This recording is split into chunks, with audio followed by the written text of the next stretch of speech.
Hey there, fellow watchers. It's me, Whitey, and tonight we head to the grimy streets of Little Italy, New York City, for the 1994 thriller Leon the Professional. Named Leon in America, named The Professional here in Australia, I've put them both together. Leon the Professional. See what I did there? Yeah. See it. Times have certainly changed in the 31 years since this movie's release. Would this movie be made today? Probably not. But there is no denying that Leon is an emotional roller coaster that will leave you wanting more. Getting caught between the moon and New York City with me tonight is Sir Dimmy Cockburn. Thank you. Hitman movies, another milk-drinking hitman. Mate, what's with the milk drinking? Well, I'm a milk drinker myself. This is what I'm... Yeah, but you loaded up with Quick. Chocolate Quick. Yeah. Yeah. Australia's greatest chocolate Quick drinker. Thank you. I think you are. Easily. Without a doubt. Yeah. It's a small bar. It's a small... It's prestigious. Well, it's like the Shell Tits Award. Yeah, the Cockburn Film Festival. Yep. And, mate, I tell you what, people, take a breath, sit down, because today we have Dan on the Land joining us for a special guest appearance on Born to Watch. Yes. Hello, mate. I would have had to have done less than Will the Workie this year for sure. Okay, so in preparation for this exact conversation, really? Yeah. Will the Workie has been involved in 6 episodes this calendar year thus far. Wow. That's Daniel impressive. Morgan, Yeah. 13. Ah, I've just got 13. Not including and if you continue to be punctual and attend roll call to Born to Watch roll call, you may get to 16 by the end to 19 by the end of the year. So I don't reckon I've done 100 yet. Oh no, you've definitely not done 100. Yeah, no, that's good. There's no way you've done 100. This is episode. Yeah. This is episode 186. There's no way you've done 100. He's elusive. Yeah. Now You're actually.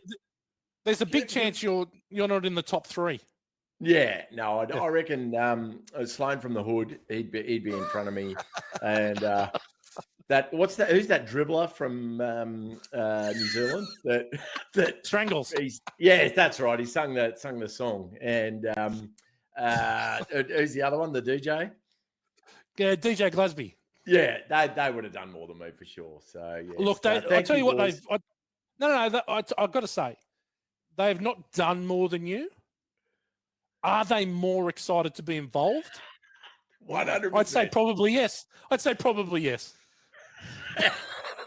Can I just say, before you get into licking yourself out, can I just say that I want to start with 1994, the albums of 1994, because that was when Leon the Professional or whatever the fuck this movie's called was released. And I thought, I remember listening to some pretty fucking good music around that time. So let me just go. I'm going to go the top 40 according to Rolling Stone at the time of the alternative avalanche. Now I'll pick from the 40, but we had Live, Throwing Copper. Oh yeah. Lightning crashes. We had Bush, 16 Stone. Okay, yep. Yeah, we had the Cranberries, No Need to Argue. There was also some excellent soundtracks. Did that have Lingus on it? Was that the one that had Lingus on it, or was that Zombie? It definitely had Zombie. I don't think it was Lingus. Okay, no, Lingus was before. We had the soundtrack to The Crow.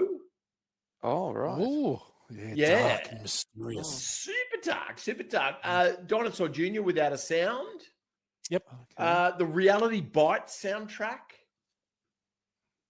I mean, it just on and on and on and on and on. The first from Korn, we had Stone Temple Pilots, Purple. You liked that one, Whitey. Yeah, I did like Stone Temple Pilots. You were a big STP guy. Yeah, big time. Veruca Salt. Oh, I can't fight the Cedar. Yeah. Yes, exactly. See, there is. You know, that was Seether. It was really about Mike Seaver. Kirk Cameron's Mike Seaver. Seether. One of my favorite albums of all time, Oasis, Definitely Maybe, came out in 1994. Yeah. Yep. The Offspring, Smash, another absolute ball terror that we all loved at the time. Blur, Park Life came out. I mean, REM, Sonic Youth, a whole heap of stuff that we just loved at the time. Alice in Chains, the Jar of Flies EP was out at that time. Oh, what a great album that was. Yeah. Jerry The Cantrell. Beastie Boys, Ill Communication, Pearl Jam Vitology, which was arguably their last good album. My wife won't like Definitely. me saying that. Not arguably, most Yeah. definitely their last good album. Courtney Love's Hole, Live Through This, came out in 94. Soundgarden, Super Unknown. Mhm. Oh, great album. An absolute juggernaut that was in Nirvana MTV Unplugged in New York. Right. Mm. Jeff Buckley. Sorry, I'm saying too many words. Gonna have a cough. It's Jeff. It is ironic that you're choking as you say Jeff Buckley, because he did That's as well. right. Right. He did as he drowned in the Mississippi River. Mississippi. Jeff Buckley's Grace. Weezer's Blue Album. Absolute juggernaut. And then finally, Green Day's Dookie was also released in that year, which we all had and loved. So, yeah, 1994, as a former touring musician, was a big year of influences for me. Right. I've got to say, the only thing don't get me wrong, Daniel, love that. Love reliving old alternate music. But the only thing that I've gotten out of all of that is that Damo said Mike Seaver, and all I can think of is, as long as we got each other. Mate, one of the great theme songs of all time. He turned into such a fuckwit, though, Kirk Cameron. It's such a shame. No, he's a legend now. Is he? What do you mean? Are you sure? Have a listen to him. Are you sure? Mate, he speaks absolute common sense. He's a champion. Is this the same as like Naomi was a good actress? Yeah. Yeah. I've listened to him and I think, mate, he's actually on the money. He's actually, people bag him out because he's quite, a Christian related guy, but he's actually speaks a lot of common sense. Well, we're down with our Christian brethren on this podcast. We certainly don't have any problem with anyone having the Lord in their lives. Gow is a particularly heinous God fucking botherer, and we tolerate him. But I would argue that Kirk Cameron has probably gone a little too far down the rabbit hole. And if we want some spiritualness in our life, we'll just listen to Gow. Fair enough. Yeah, Kirk Cameron's cup may runneth over slightly, but anyway, each their own. We are, of course, born to watch the movie codcast. We're going to talk about cods tonight. We might. The movie podcast, where we don't take the movie or ourselves too seriously, unless Damo. It's during the Snorbs report. Tonight's a tough one for you. Yeah. Well, super. we like throwing. I've fallen into that trap before, Whitey. I've fallen into that trap. You just let him go. He'll do something. Yeah. It is a tough one. It's going to be good. I'm looking forward to it. Yep. I like seeing you have to earn your keep. Yeah, fair enough. Yeah. Gentlemen, overs and unders, as we've already established, a 1994 movie, 31 years old. I'm going to be pretty conservative for me here, but I'm just going to go double digits. I'm going to go 10. I'm assuming we'll start with Sir Dimmy, 10. And do you remember the first time you saw it? I saw it when it came out, but I think it might have been on a video, I think. And then I watched it a month ago, and then I watched it 2 nights ago. I'm on 3. 3? That's more than I anticipated. Yeah. But I'm under. You are under, surprisingly. Yeah. Dan on the land, what about you? 94, that was right in our wheelhouse. Remember the first time you saw it? Overs and unders, 10. Don't remember the first time I saw it, but definitely overs. This was a staple for you and I. We saw this a lot. We thought we were arty as fuck watching this, and the French director Luc Besson, and just thinking we were all that for having this as part of our film lives. And definitely over 10 for us. Yeah, Dan, I'm going to let you in a little secret here. We saw this together at the movies. Wow. Oh, there you go. Did we take our lady friends, or was it just us? I think we did take some lady friends with us. Oh, God. And we did see it at the movies, Hoyt Cinema. There was no United back in 94 just yet at Warriewood. It was a few years away yet, I think. But Hoyt's twin. It wasn't twin. It was multiplex back by then. But we did see it at the cinema. This became a very firm favourite of mine. Yeah. And something that I would go to all the time, is what Dan said.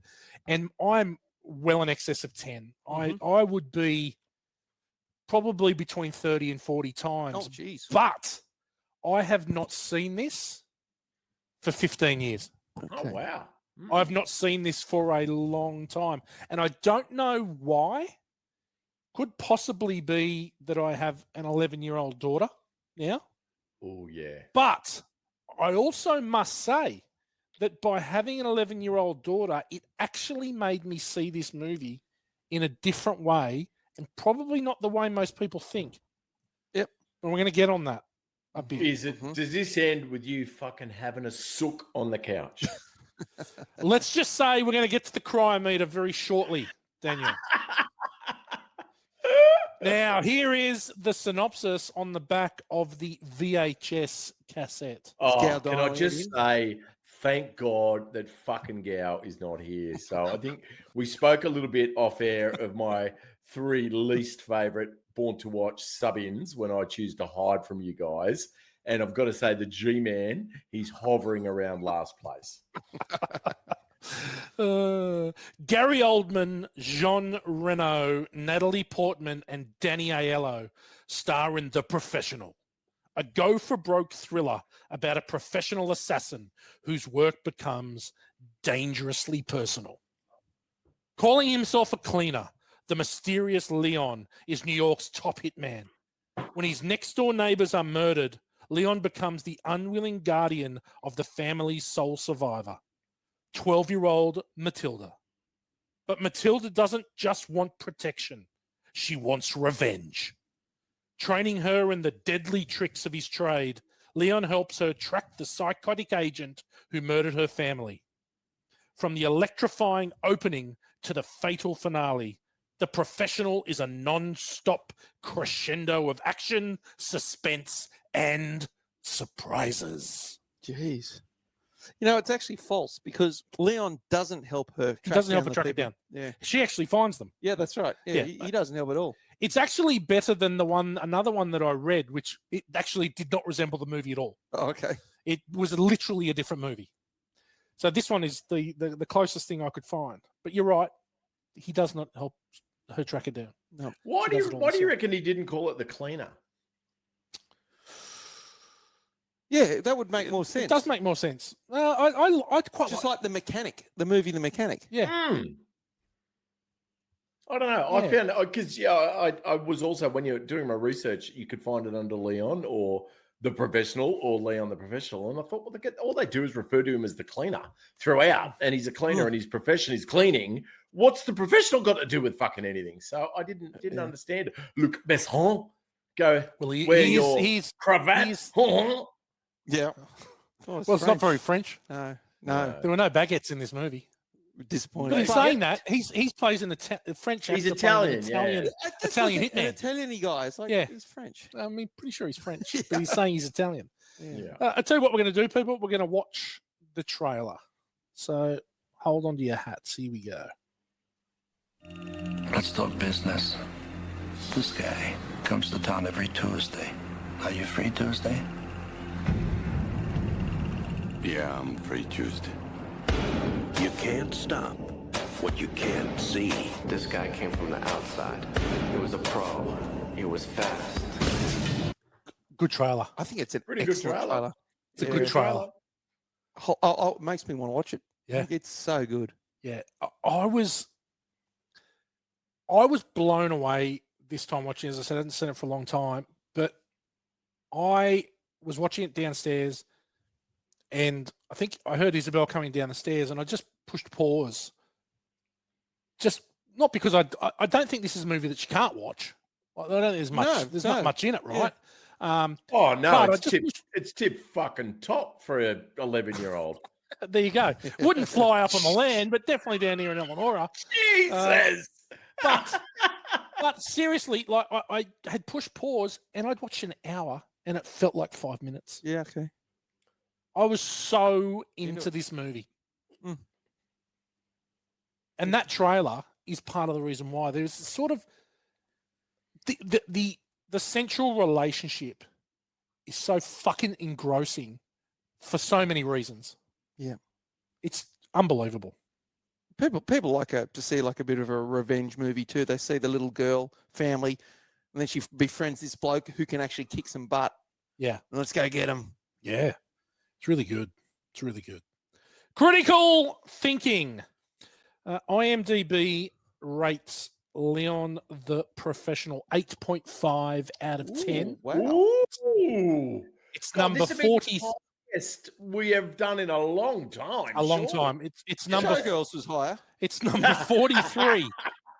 Number 43 on the Wow. IMDb Top top 250. 250. That's amazing. I didn't know it was even in Wowzers. there. This I find this a little bit surprising. Certified fresh 75% on the tomato meter, 95% on the popcorn meter. So the critics Not as not as fond of it as the public. Now, the cryometer. There can't be. It's got to be a 0. No, I got to say, I got What have quite you got to emotional. say? What have Okay, you got to listen. say? I got emotional when the 4-year-old kid Oh yeah, well, gets killed, and when she's upset about that.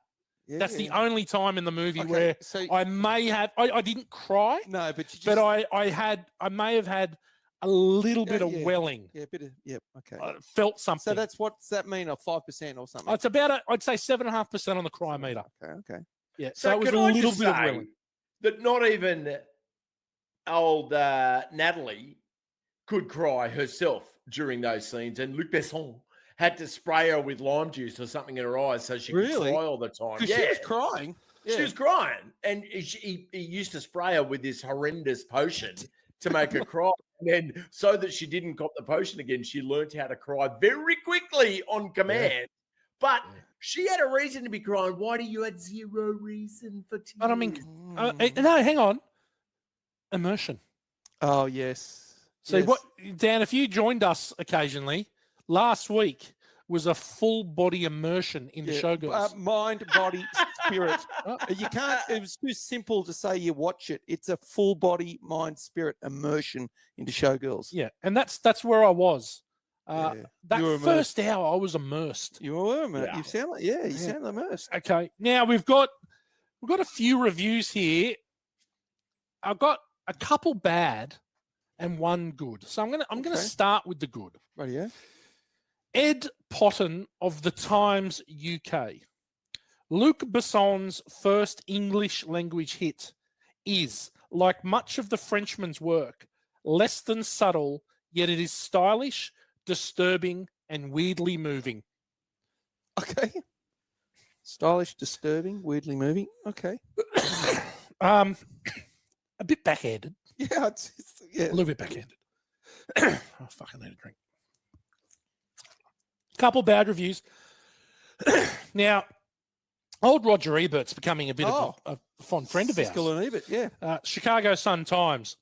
Always at the back of my mind was the troubled thought that there was something wrong about placing a 12-year-old character in the middle of this action. Why? Yeah. I found that. I've seen lots of 12-year-old kids in movies. Yeah. Yeah. Mm. I found that one to be a little bit odd. And I think this is more to do with the perception of the movie. Yep.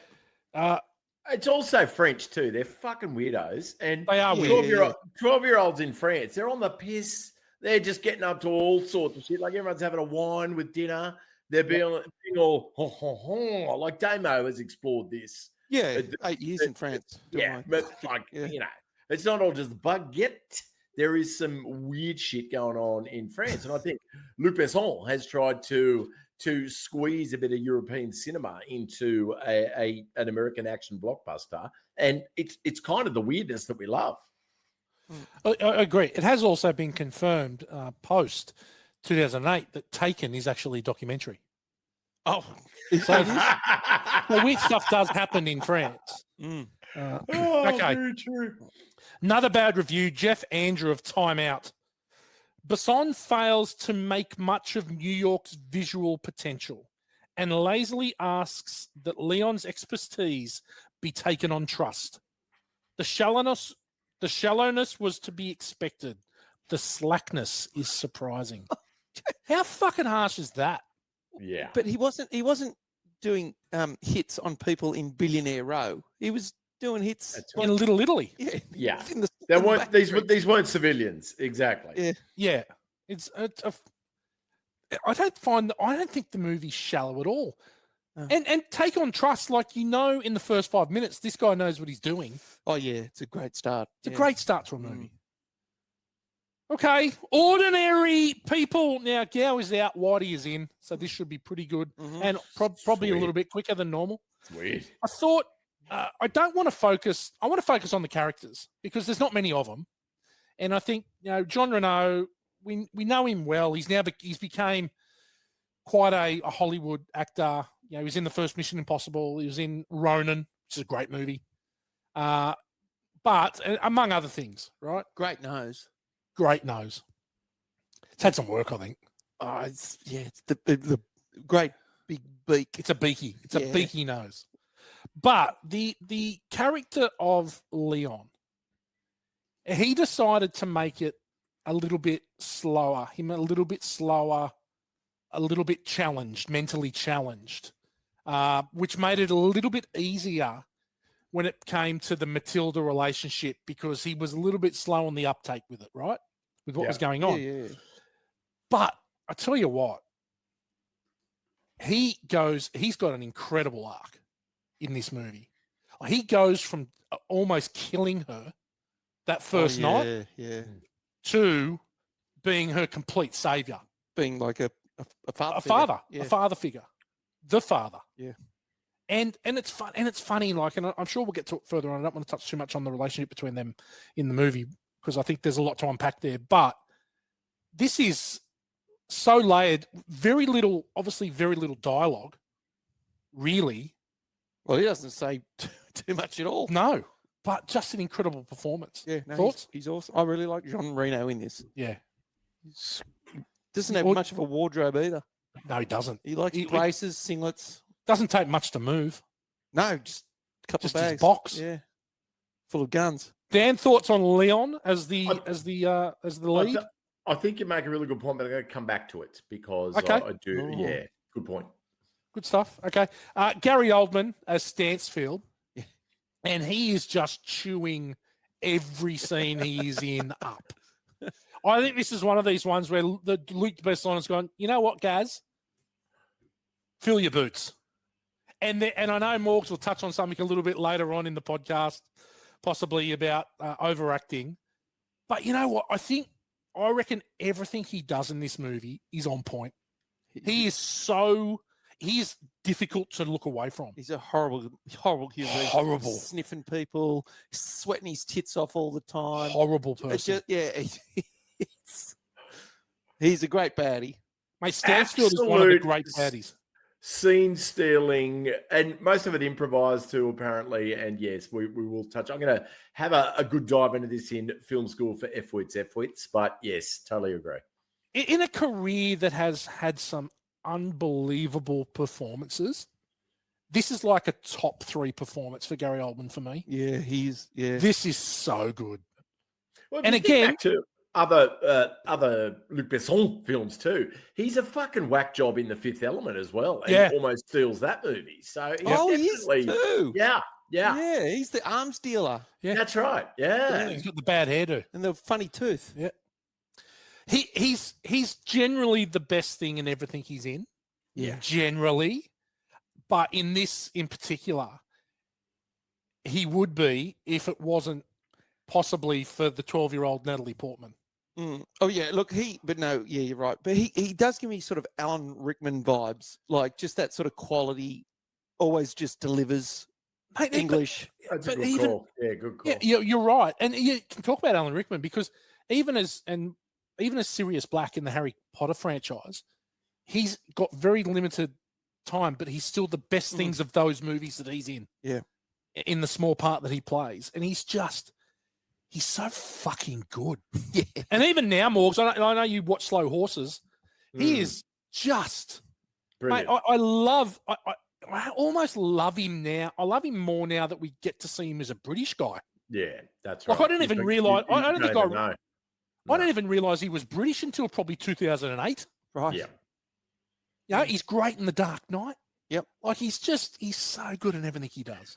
I get a feeling him and John Malkovich often came up in casting for the roles and were battling it out. They're similar. Yeah. They're both got a real similar vibe about them. Yeah. Natalie Portman, Matilda, she's 12 when she's filming this. It's her first acting gig. She must be close to Close. She was 14 in 94, so when it came out. So, yeah, probably 12. 12 turning Yeah. 13, I think, Yeah. when she's filming this. Yeah. I think that she is unbelievable as a first gig. Yeah. Like the stuff that she's asked to do. And I've got a little video that I want to play here about what her parents, some of the demands her parents made upon her casting and some of the, okay, but this has to happen. We'll play that in a minute. But she's asked to do more as a 12-year-old than most seasoned actors, female actors have to do. It's almost up there with when Linda Blair did The Exorcist. Yeah. I don't know how old she was, but she had to do yeah. some shit. Didn't she? You better sex cocks in hell. Fuck me! Fuck me! Like, I mean, yeah, so some not many kids Oh, that was so disturbing. That fucking movie. can do it. Great movie. Yeah, no, like there's an elite sort of group, and Natalie Portman's definitely in it. But you see the scene, and you see it in the trailer when she's at the door and she's begging him to come in. Oh my God. Yeah. Like it is, and I love the irony. I love the irony of her pretending she's this adult, yet she's carrying around this bunny. Yeah, right. You know, she's killing people. She's pretending to be this adult. She's still a kid, yeah. She's trying to seduce a grown man in some instance, yeah. sort of, and she's carrying this bunny. I just love that. Yeah. But Smoking. Couple of durries. Smoking. Okay, so let's watch this video here because it's actually pretty cool. And so they sort of had these negotiations with Luc about what could be left in, what could be taken out, you know, all of that. One of the things my parents were particularly concerned about was the smoking in the movie. They had a very detailed agreement with Luc about what could be used. I was only allowed to have 5 cigarettes in my hand in the entire shooting of the film. I wasn't allowed to inhale. They weren't allowed to be real cigarettes, which you can actually see in the movie. You see me like putting them to my lips, but you never see me like blowing out, or you just see me like holding a cigarette. And then the other thing was that she has to quit during the movie, which is also in there. You see her, you know, you see Leon scold Matilda for smoking, and then later on in the film when she's alone, she just throws a cigarette away when she's alone. Those were the rules.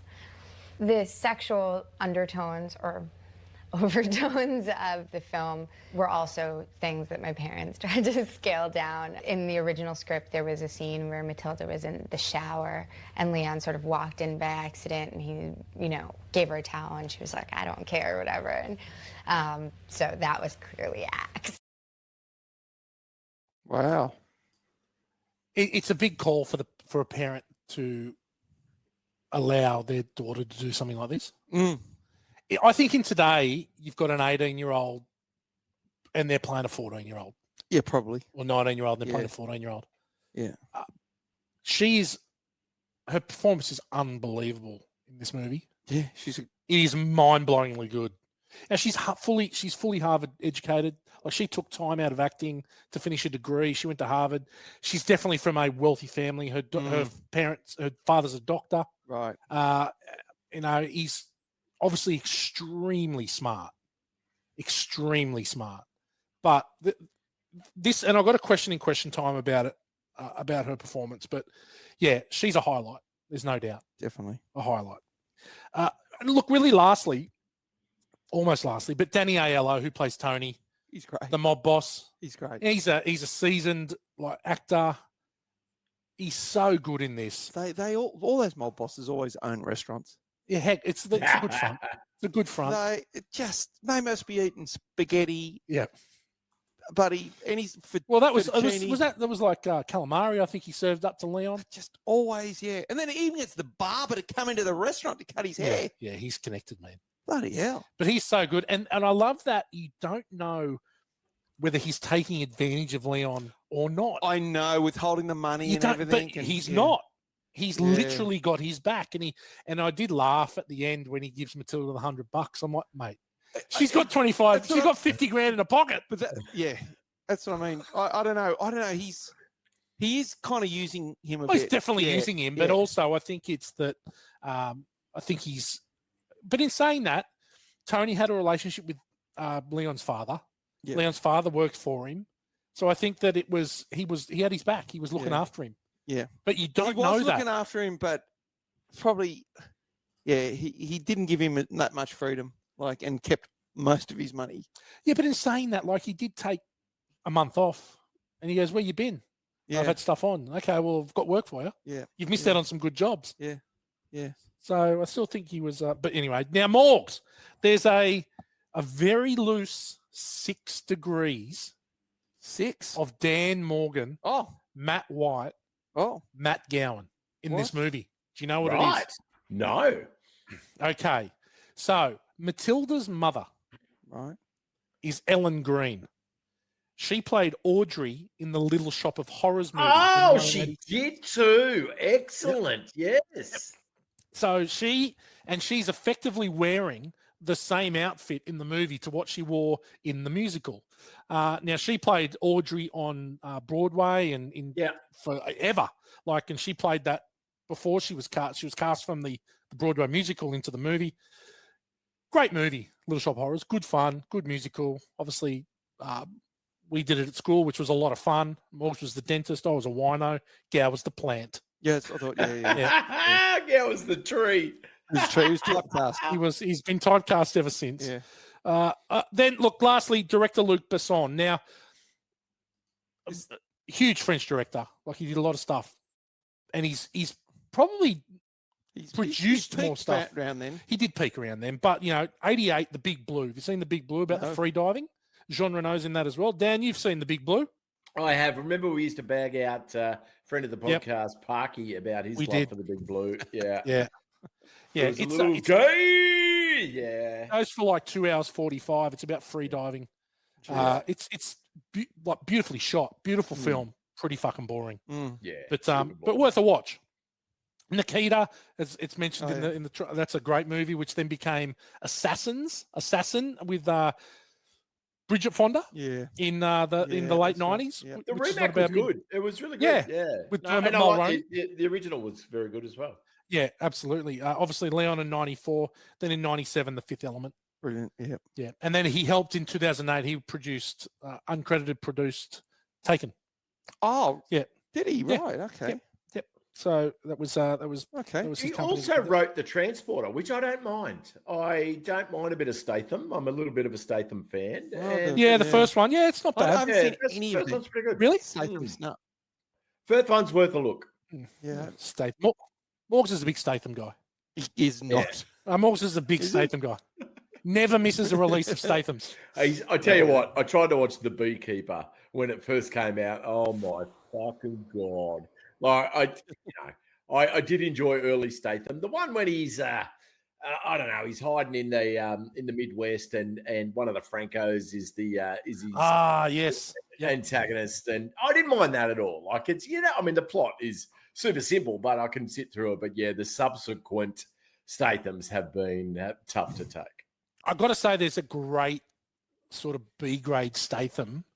It's called Blitz, and it's English, set in England, and he's a copper who's chasing a serial killer who is Littlefinger from Game of Thrones. Oh, yeah, Peter Baelish. Yeah. That's his name. Yep. Eamon Gillen or whatever. Yeah, something like that. Something like that. And it's a great movie. So he's killing coppers, the serial killer, and it's excellent. Okay. Yeah, really, really good. Worth a watch. A bit gritty, much more gritty than the glitzy Hollywood Statham. Oh, Pommies love a bit of grit, don't they, with their horrible teeth? Makes me they're all fucking ugly, all the cars. Yeah. Just awesome. It's got very Harry Brown vibes, which is. Did you know? Did you know? What a great movie Harry Brown is. So Leon the Professional, number 70 for the box office of the year, 45 Wasn't that million. crazy? That crazy? Yeah. Yeah, 45 million worldwide box office, 16 mil budget. Oh, okay. Yeah, no Oscar buzz at all. Yeah, well, which is a shame, but it did win quite a few awards, sort of smaller awards. But we won't go into them. So there we go. 1994 hit, sleeper, dud, and Snorbs report special. Oh yeah. Now, I believe I have the hit, and it is, I don't know if I mentioned this before. I think I probably have. The River Wild with Meryl Streep, Kevin Bacon, John C. Reilly, David Strathern. It's about rafting expert. Yeah, rafting expert Gail takes a pair of armed killers while navigating the river. Really good fun. Actually directed by Curtis Hanson, who directed LA Confidential. It's a really well-made thriller, good fun. Meryl Streep's always good, and she crushes this one. It's good. Nice. Not seen The River Wild? Have a watch. Now, Damo, you've got the sleeper. I did the sleeper. I found it hard to find a sleeper, but I watched this movie once and I laughed my head off. I think it's about a 3 out of 10 on IMDb, and it's Wagons East with John Candy. John Candy. It is hilarious. It is just one of his last movies, isn't it? Yeah, it is. It's just a piss take of old westerns, but it's funny. But holy crap, it's been absolutely panned like massively. But I remember watching it thinking, oh, this is supposed to be shit house, and I laughed my head off. The whole movie. It probably shit house now. Yeah. It's probably shit house. Wagons East. Wagons East. There's a John Candy doco coming out. Okay. I did see that, yeah. Which I'd be That looks interested to have a really look good. at. It does Looks look really good. Funny man. The dud is Dan. What do you got? Yeah, this is a dud, but I must provide a caveat that I secretly love it, and it may have even been in my Guilty Pleasures episode we did way back when. 1994's Legends of the Fall with, Brad Pitt, Julia Ormond, Anthony Hopkins, Aidan Quinn, Henry Thomas as one of the brothers. Yeah, I don't know why. It's a dud, shit premise, way too long, but I actually like it. So there you go. I'm with you, Dan. No, I never liked it. Yeah. Christian, what are you doing? Mate, I think it's you've nailed it, Dan. It's a dud, and nothing really happens in it. Yeah, but I loved it. Mm-hmm. Same. It was, and God, I tell you what, talk about a rootable man.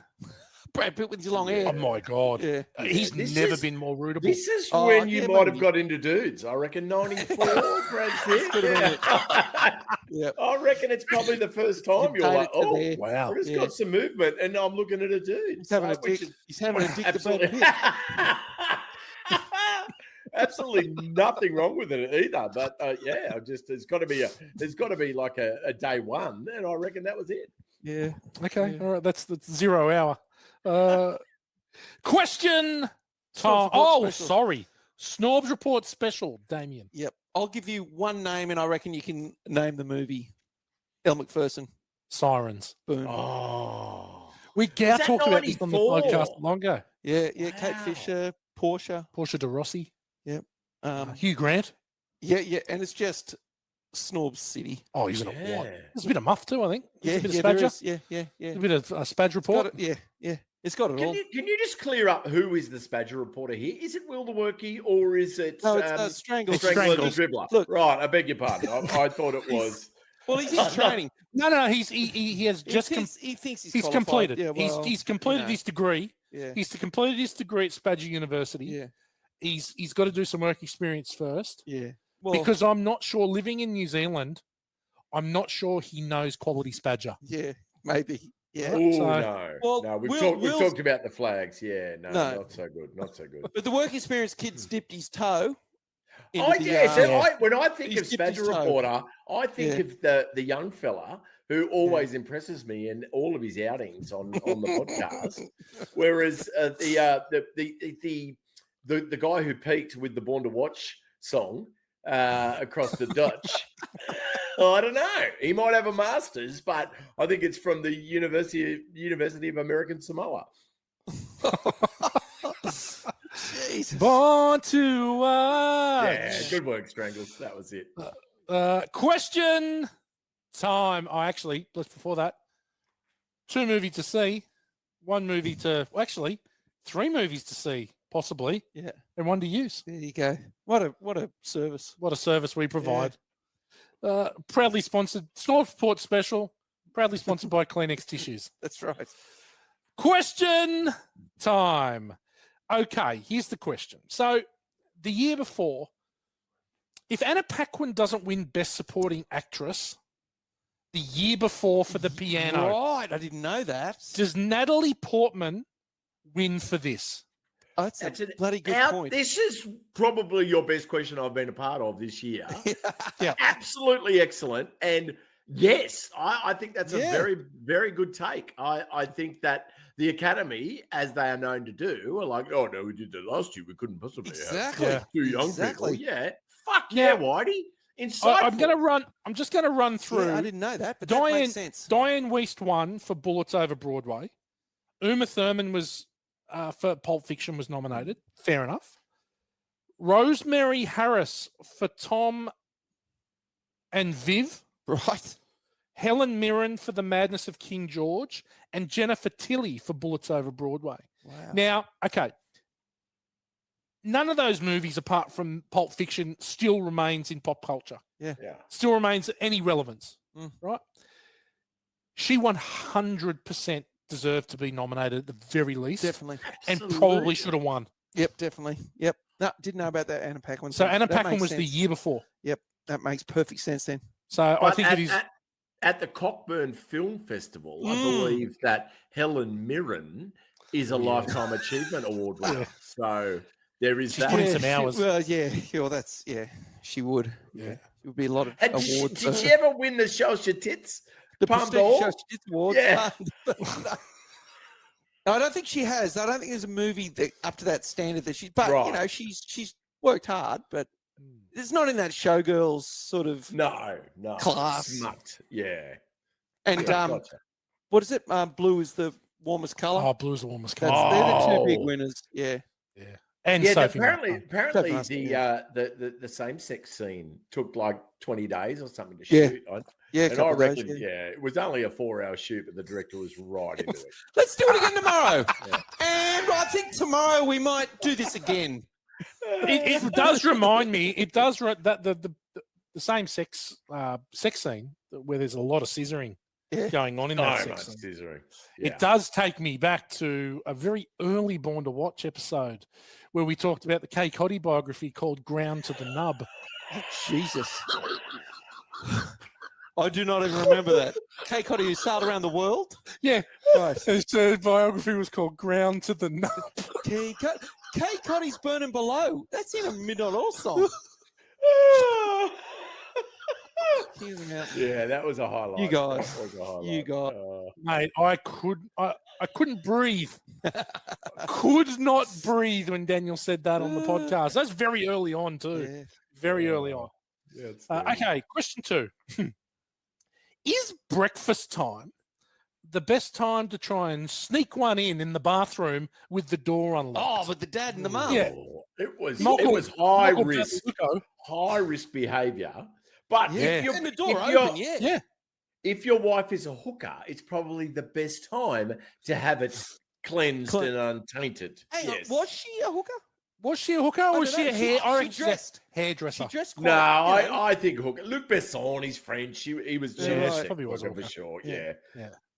That's the only time you're getting pristine minge. Right. Yeah, that was a big call with Have the you three guys- kids just three running around the kids. house. Yeah. Have you ever been into the stand-up routine yourselves? I'm too tall. No.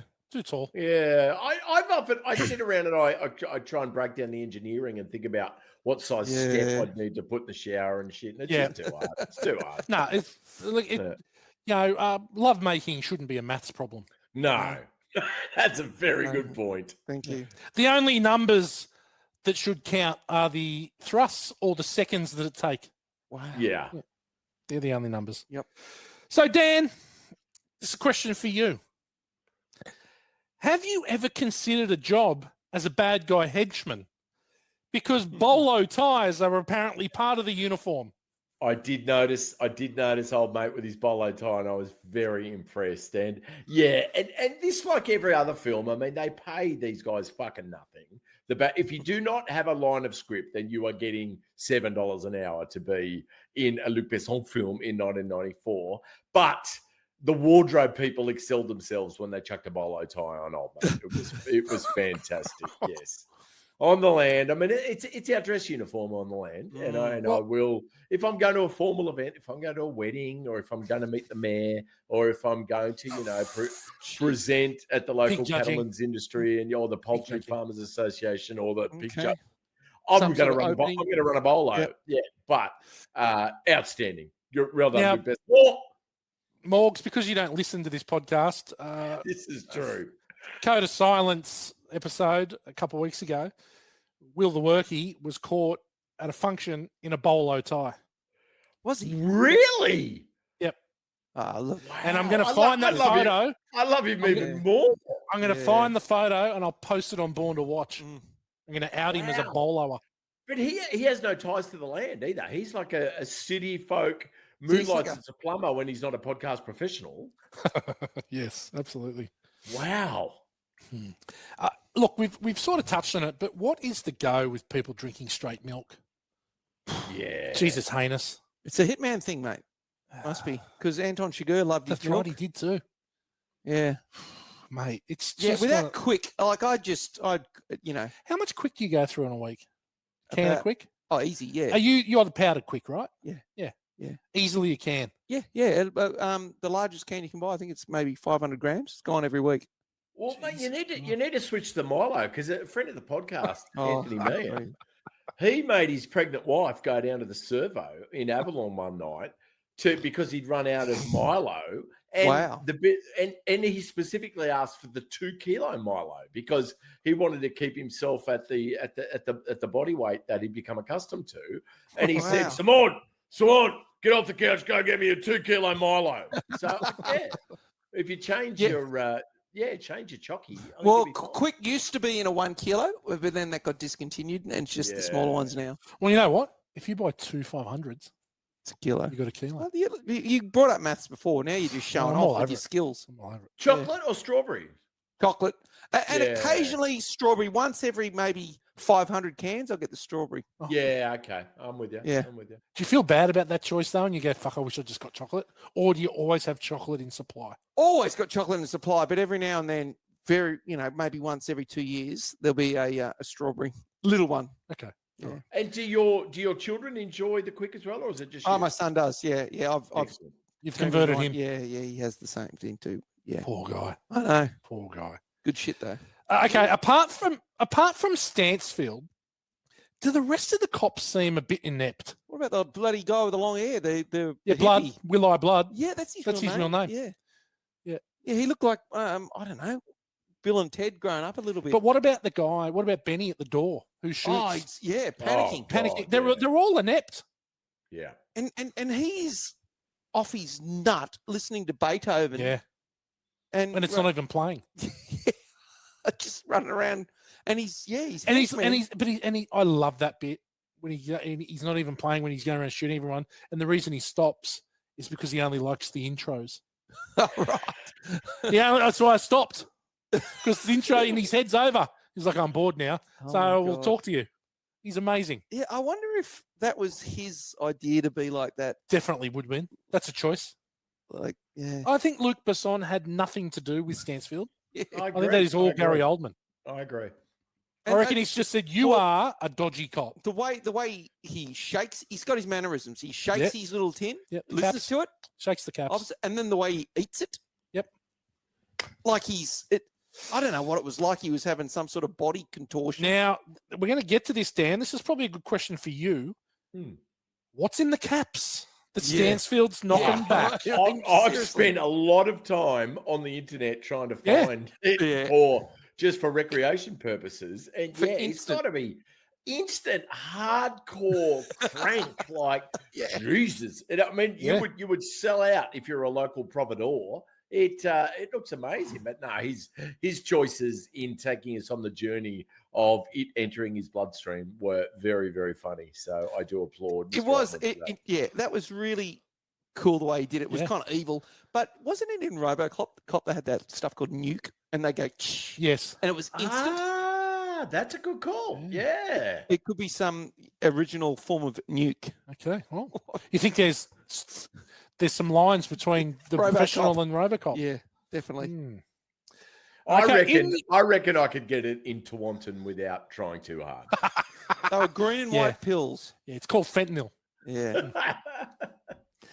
In New York City, what are the chances that someone has a gun in broad daylight on a roof and no one sees them? There was a lot of flaws if you want to start going down that path. Yeah, I'm not going to go down, but this one especially, like if buildings higher than the building they're on. They walk out of a building, there's still 10 floors above them. Yeah. Yeah, I thought that was odd. There's a lot of, definitely with a lot of gunplay that went kind of just, by the wayside.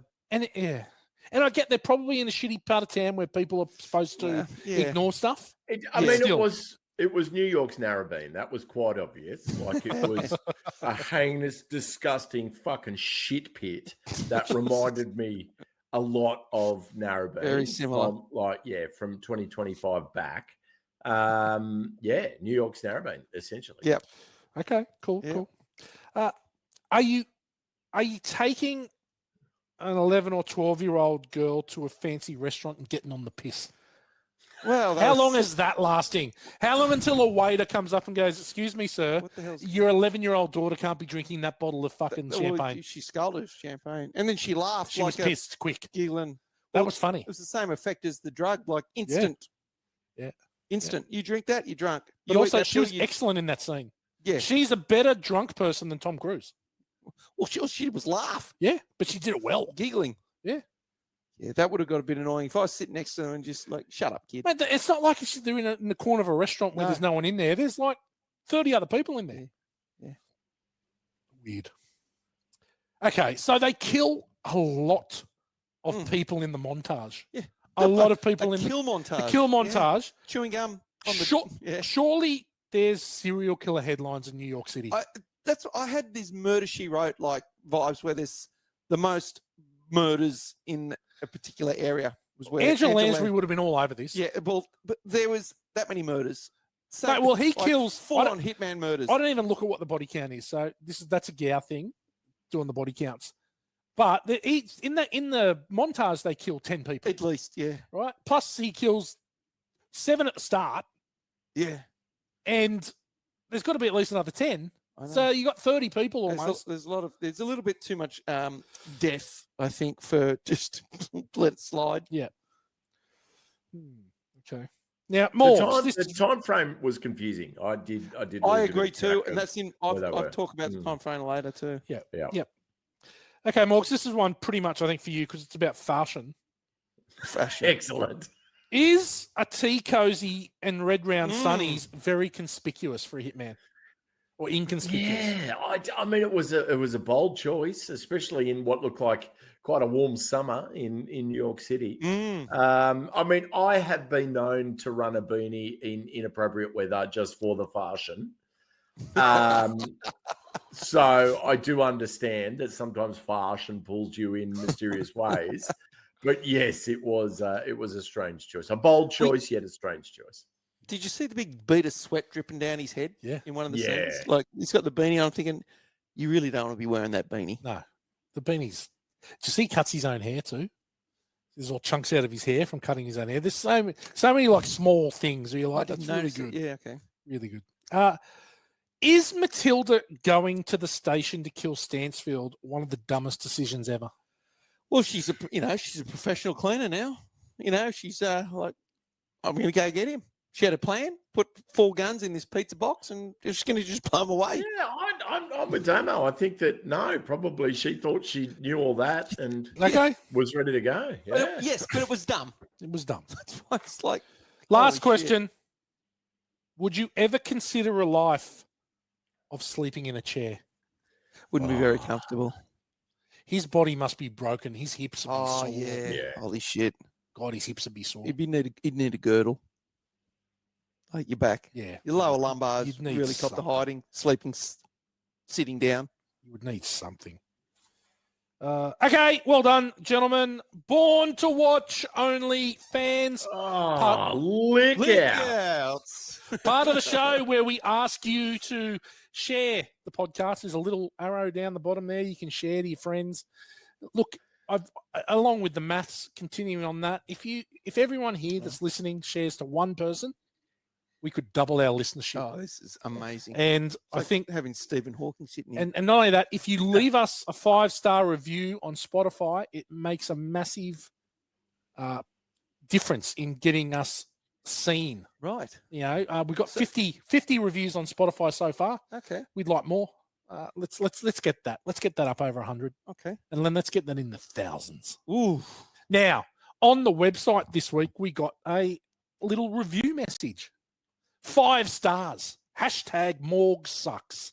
Oh, that's a fair call. Excellent. The Hunt, awesome movie, awesome pod as always. From Testicle. Sydney transvestite testicles. Yep. Is So that the real one? that's it. That was our review. It's on the website. You can see it live. Thanks, Tess. Thanks, Tess. Stay as cool as you are. Can't argue. Can't argue with anything you said there. Yeah. The good, the bad, and the ugly, brought to you by our great friends at Gage Roads Brew Company. We're excited. We're expecting a re-up shortly. Oh, the and re-up on the hard is yards. imminent. I'm about to hit up Mick McEwen, the head of Good sales fella. and marketing at Gage Road. Great fella. Loves the podcast. Rocks out in his new Born to Watch T-shirt, I believe, featuring the A1A Beachfront Avenue. What's the M41A, M41A pulse rifle. Yes. Good on you, Mick. Thank you for the support. And yes, I'll be hitting you up for a substantial amount of piss very soon. Well done. Damien, we're going to start with you for good. What have you got? I did like that opening scene. Amazing. It was Batman-ish. Yeah, because he was in the dark and then he'd appear and then he'd shoot people, then he'd disappear and then he was around the corner and then he's the professional. He was Batman. Yeah. Like, so, but it did just sort of establish that this guy's like freaking amazing. The ninja. He's the best. Yeah. I mentioned Gary Oldman too, but everything he did, but taking that pill, his whole thing, the little shake, then the eat, then the contort in his face, it was just so unique. It was kind of like, that's really kind of cool. Natalie Portman, Danny L.A., all great performances, but Jean Reno, and I mentioned this the other week, when he did his John Wayne, mate, when he shuffled out doing it, and then, because I remember watching a John Wayne movie, and I was watching it with Dad, and we were looking at John Wayne, the way he leans up against the wall. Yeah. You know, he's got one arm on the wall, one arm on his Pilgrim. hip. And he's doing the lean. And I specifically said, have a look at John's stance here. Yeah. And then in this movie, he pulled that exact stance off, and I was like, "Oh my God, that's the John Wayne stance." I do love how she goes, I was just about to say that. I was just about to say that was really good. But he was so dumb. When she's coming out doing Madonna, he's got no idea. Yeah. Marilyn Monroe, he's got no idea. How uncomfortable was he in the Marilyn Monroe? Yeah, That's so funny. Well, the Madonna stuff, where'd she get all the bloody bras and undies and stuff? Yep. Yeah. Just had that. No, well, she got it from the laundry. Oh, okay. The little hamper package that she carried. Yeah. That's what was all the mums or stepmom stuff. Okay, right. Yep. Yeah, but there's the goods. Yep. Okay. Wow. Lucky I've got 30. Okay. Daniel, what have you got for good? You talked about it earlier. I wanted to revisit it, but Jean Reno and his choices that he made throughout the film, and I think Luc Besson did give them a lot of rope to really make the characters their own. But I think his subtlety of his performance throughout was he's compared to Gary Oldman. Like, it's just, there's no over the top. He's super subtle, and the choice to make his character a bit dim and childlike to counter that over romantic overture from Matilda, I think was just brilliant. And I think that was the perfect foil so that it didn't err into the mega creepy zone, because he was able to basically knock her back by saying, he's just a bit dim himself and not ready for any sort of romantic relationship, and especially with someone who he ends up protecting as a childlike figure. So I just thought everything that Jean Reno did in this film was brilliant. And I also really enjoyed the denouement battle against the entire SWAT team. I thought that revisiting that was just fan-fucking-tastic. Yeah, the finale's incredible. But the bit that Morgs was talking about, like childlike, it was the role reversal, because she smoked, she was street smart, she read, she did all that. He was drinking his milk, didn't handle money, couldn't read or write. Yeah. And obviously there's a whole layer there of a role, like a parent Yeah. Or who's the adult? and Who's the adult? child? Because they both then had to sort of grow. Yeah. And I haven't really looked into it, but they were the opposite. Yeah. She had And her entire family murdered by a bad cop, Yeah. and he's got a pig puppet doing Yeah. clink clink noises at her. Like, That was brilliant. kind of Brilliant. yeah. I think it. Matilda. Was that Matilda. good? Was that good timing? Yeah. Like, they're all dead in there, and I'm going to do get the pig It puppet. made out. a smile. It did make a smile, but I'm thinking she became like, I've got a pig in the kitchen. yeah. Well, I didn't see it. I was just in there. So funny. Yeah. That it, Dan? That's it. Okay. We've talked about the cast. The 4 main leads are awesome. Portman is incredible. We'll leave that. Okay. So the Leon and Matilda dynamic, I think this time I see it so differently this time, right? Yep. And if you read, and I did quite a bit of intense research on this movie, and I got caught in a Reddit thread, not my standard Reddit thread, mind you, but I got caught in a Reddit thread, and so many people are calling this movie creepy and this and pedophilic and all this kind of stuff, and I'm like, you know what? You hit it on the head, Morg. So she's got shit parents. Yeah. Shit parents who treat her like shit. Yeah. And she has to be the adult in that family. Yeah. They've been killed. Her whole family's been killed. She's got no one. Yeah. And of course, the first person that actually shows you some kind of affection and attention and respect and love, you are going to, it doesn't matter how old you are going to have feelings for them. She doesn't know what she's feeling. Right? This is the first time that she feels safe, she feels protected, she feels loved, she feels valued. Everyone's had a crush on an adult when they're Absolutely. a kid. Absolutely. Like whether it's a school teacher or something like that. It was perfectly normal. You just have this crush on them. You didn't know what it was. Yeah. But you just went, oh yeah, just love them. Because I also think the easy way, and it's now that you've mentioned it, Dan, the easy way to get out of when she sort of, so the version that is out now is the extended version. So the one on Netflix is the extended version. It has the proposition scene in it. So the bit where she goes, I'm thinking my first love. Because I did not remember so that. Yeah. What happened is that version was shown in a screening, pre-screening, and people were fucking freaked out. Right. Yeah. So Luc Besson went, I'm going to cut that out. Yeah. So I took that scene out. Since, because we have changed as a society, even though we may be not quite there yet again, but that's now in. That scene where she goes, I want you to be my first time, blah, blah, blah. Now, the easy thing for Leon to say to her is, I'm 40 and you're 11. Yeah. Right? But their relationship is more than that. And that's actually disrespecting her. He's effectively saying to her, I'm not worthy of you, right? And you mean more to me than that. And I would not be very good, whatever. And you can look at that as being creepy, but we can talk about movies that are love affairs, and we can say that this might be a love affair, and it might be. But it's a 12-year-old kid. Her crush on him, but he's not feeling. It's not reciprocated. He's a dad to her. Exactly right. But this thing, you got to look at it from not an adult perspective, from her point of view. It's a child's point of view. For sure. But adults go, oh no, it's like, no, but she's a little kid with a crush. Yeah. He's a guy being a father figure. Yeah. Who loves her to look after her. Yeah. Like she is giving him something he never thought he would have. Right? I reckon she would be much more innocent if they didn't wear that choker collar thing on her neck. They sexualize her clothing.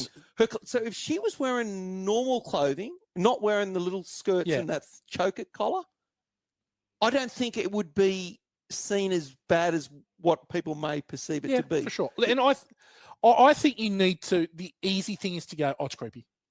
But that's right, because everyone's an adult thinking it's an adult thing. It is far more layered than that. Yeah. It is far deeper than that. And I think that anyone that's sort of going, this creepy pedophilia, fuck off. Yeah. It's a joke. It's obviously not, but yeah. Absolutely. And in saying that, Dan, that's coming from a guy who's got an 11-year-old daughter. Yeah. And Dan's got daughters around the same age of what Matilda is and Isabel is as well. So she's so confused, and you're right. She's latching onto anything. For sure. Shut up. I mean, what was the name of that nightclub in Mona Vale that you used to go to, Damo? Rock Lily. Rock Lily. Remember, you would. How many weak ones did you peel from the herd as a predator, playing the ones that had daddy issues with like Ranger fathers? You would have got in excess of 12 roots, like peeling a weak one from the herd by playing that like the nice Ranger. Oh, good God. Because Gau's not here. Yeah, you're getting picked on. He's got to find something. Yeah. He tends to try and find some low hanging fruit. Yeah, he's like, hang on. Dan's the professional. You're in his target. He is. Oh, shit. And then did the pizza joint, Lucky Peps, was it? Oh, God, Lucky Peps, yeah. If you weren't successful on the dance floor, then you'd grab a kebab, split it in half, and just peel a week on there. Like I get it, Damo. It was a strong strategy, and you put it into place. But yeah, it's very similar. Yeah. But in saying that, I did love when she goes down to reception and she goes, "He's not my father, he's my lover." That sort of made me chuckle. But then the guy coming up with two guys to go, "You're out." You're out. I thought that was funny. Which then leads to my favorite shot of the movie, which is where they're walking over the horizon and they come up when they're moving and she's carrying the plant. Yeah, I think that is such a great shot, and it just shows. I just love. It's so good. Makes me smile every time. I've mentioned Matilda at the door. I think that's fucking good. Leon's jacket, when he opens his jacket and he's got like a whole gun store around his waist, and he's got that leather vesting sort of thing, which is like so good. Love Tony, and we've mentioned it as well. Like the game, the Who Am I game, where she does Madonna. She's got no idea. She does Marilyn, and but how's her acting for the impersonations that she did? She's unreal. Brilliant. She's unreal. I know. When she does Marilyn, he is so uncomfortable. I know. It is, and he's so good. Wriggling in his seat. It is so good how uncomfortable it is. Yeah.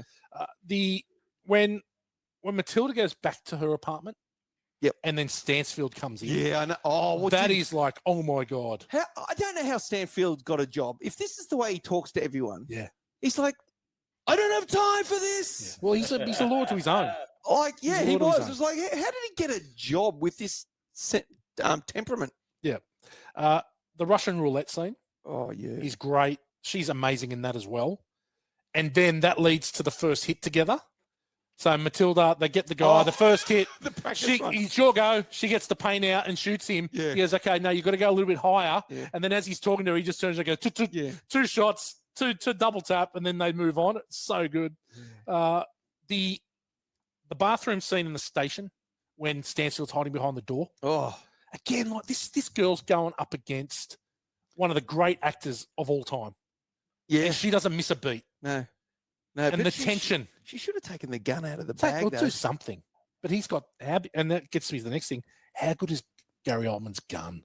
It is so big. Yeah, it's Magnum or something. I don't know. It's a cannon. Yeah. It is so good. Do you know in those American toilets, they have the paper thing and you got to do the little windy thing to get the paper coming out? Yeah. I always kind of like that.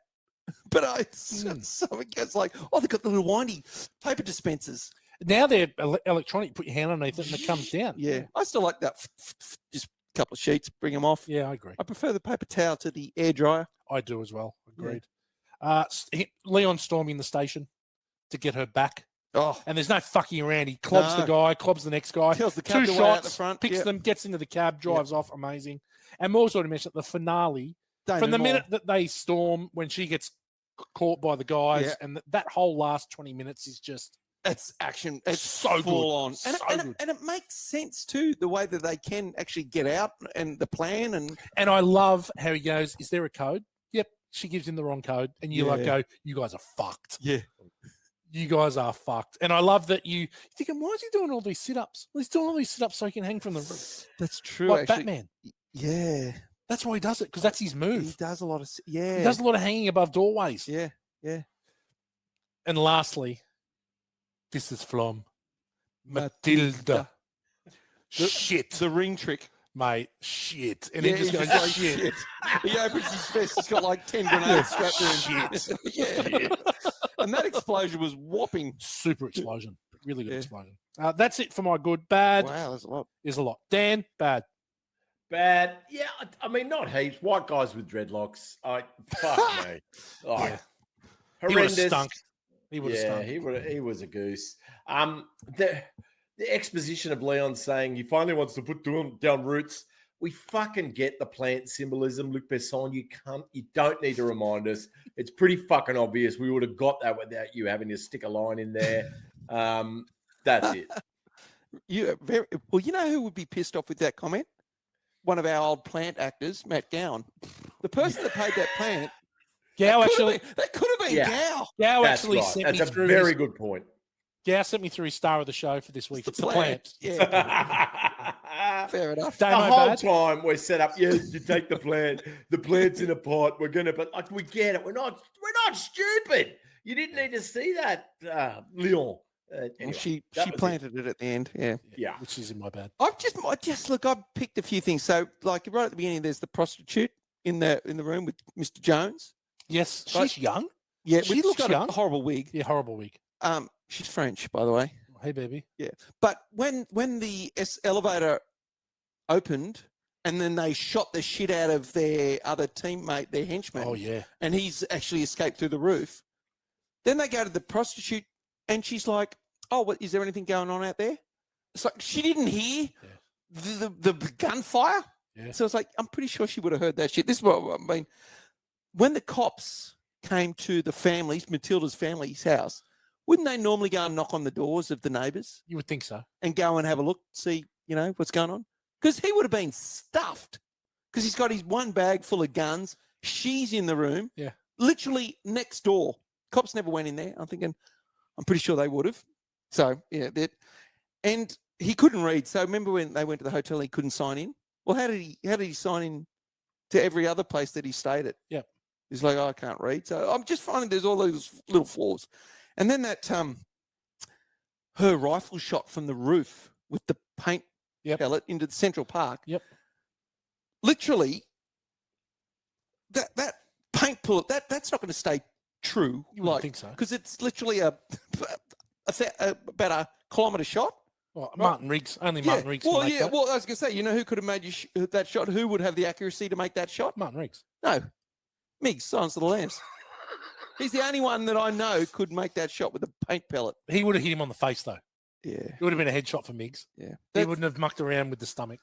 That's it. My bad. Okay, I got a couple of bads. Shit parents. Like, that annoys me. He's such a fuckwit, the dad. Oh. And it didn't take it seriously either. It's like, he's like, got this big warning. He sleeps in. Yeah. You're like, oh, God, just give him the Coke. Why are you stealing the Coke from those guys? Oh. So dumb. I thought her attempted hit was badly planned. Did she just think she was just going to rock in there? It was erratic. I just thought that was badly planned. And I'm not going to talk about the proposition scene. I don't think it was necessary, the proposition scene, but it also doesn't hamper the movie for me at all. But I just think you probably don't need it. No. Right? So leaving it out initially was probably a good call, but it doesn't do much to me there. But we talked about planting roots and having roots, and she plants it in the middle of the fucking yard. Like, put it in the garden. Not in the grass. Like, it's going to get run over by the mower. It's going to get It's going to get mowed over. Yeah. Not smart. Yeah, she should have put it in the garden. And not only that, she's left that school. She hasn't been to that school for 2 weeks when they call the first time. And we don't know what the time frame is yet. Could be a month. Well, this is my ugly too. And Morgan's mentioned too, the time frame. She went in there and she said, my parents died in a car crash 4 weeks ago. So you got 2 weeks, then you got 4 weeks. There's 6 weeks since she's been there. Yeah. So you're telling me this whole movie with the montage of murders and everything was 6 weeks? Yeah, he's quick. He's good. He's good at what he does. Yeah. I don't know. The timing, I just didn't. There was a lot thrown into those 6 weeks. Yeah, they crammed a lot in. Yeah. All right, ugly. Anyone ugly? Daniel. No, Damo, the time frame was just the only thing because he was a retard, and then suddenly he could read. He could read, yeah. So we knew there were little pointers along the way that said it had been a significant amount of time, but it was just a little unclear.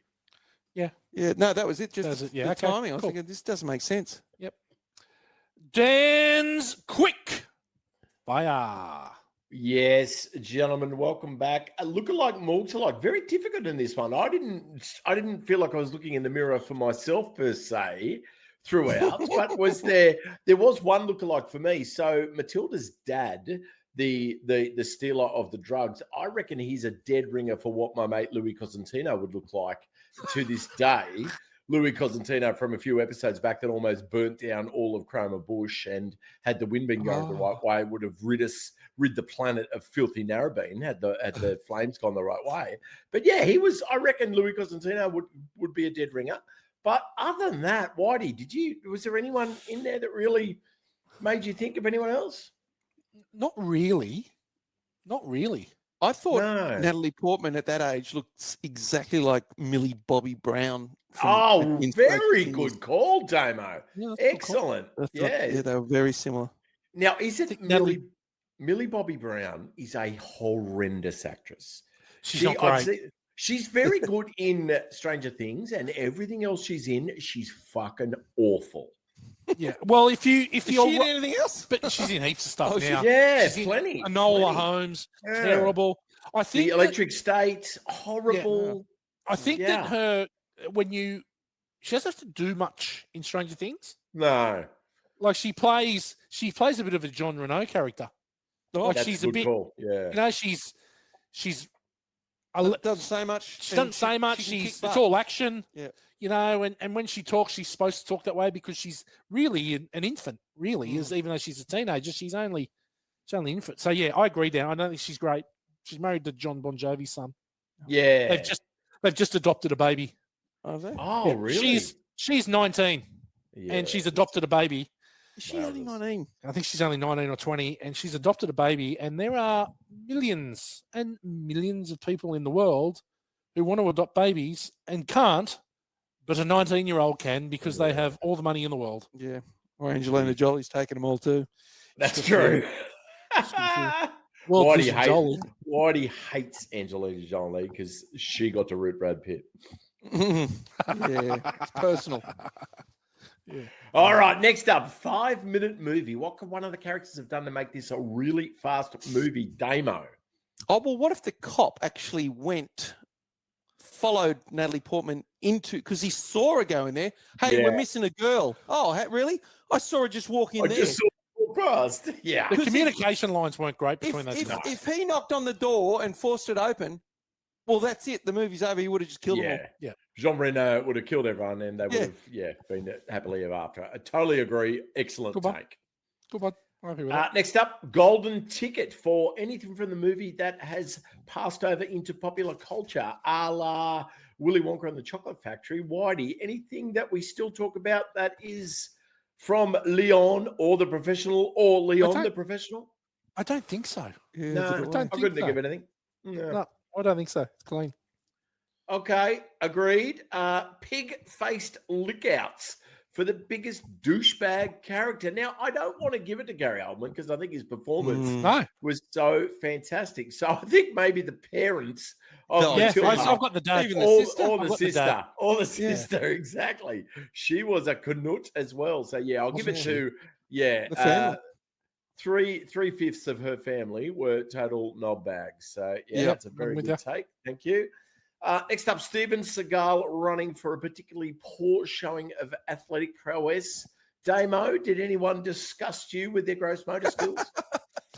Oh, maybe Mr. Jones walking around with his two guns. You know, the big bloke. The big fella at the start. He was pretty bad. He was pretty bad at shooting. Yeah. He didn't look natural shooting. No, he just Other than that, there wasn't really running. Nothing else. Nothing else.